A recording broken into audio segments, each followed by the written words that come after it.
माननीय अध्यक्ष जी,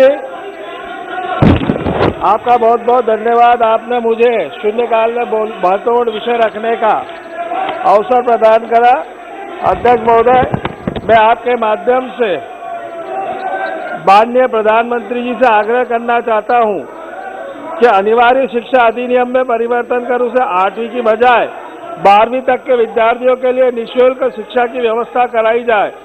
महोदय, अनिवार्य शिक्षा अधिनियम के लागू होने के बाद गत वर्ष देश के हजारों विद्यार्थियों की पहली क्लास से 8वीं क्लास तक निःशुल्क पढ़ाई कर जैसे ही वो 9वीं कक्षा में पहुंचते हैं, अधिकांश बच्चों को स्कूल छोड़ना पड़ता है क्योंकि उनका परिवार उन बच्चों की पढ़ाई के लिए निजी स्कूल संचालकों द्वारा बच्चों एवं उनके परिवारजनों से फीस मांगी जाती है, जिसकी वो पूर्ति नहीं कर पाते। इन बच्चों के परिजनों के पास निजी स्कूल की भारी भरकम फीस चुकाने का पैसा नहीं होता, जिसके कारण विद्यार्थियों को स्कूल छोड़ना पड़ता है।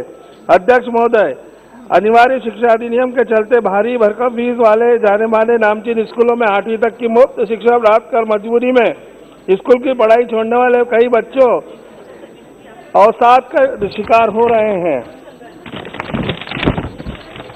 इन स्कूलों को छोड़ने के बाद परिवार के विद्यार्थी समाज की मुख्य धारा से कट जाते हैं, जबकि इन अधिनियम के माध्यम से सरकार की मंशा यही है कि गरीब, शोषित, पीड़ित, वंचित वर्ग जो समाज की मुख्य धारा से कटा हुआ है, उसको दिहाड़ी करके अपने परिवार का भरण पोषण करता है, उसके परिवार के बच्चे भी देश के नामचीन स्कूल में पढ़े और अच्छी शिक्षा प्राप्त करें।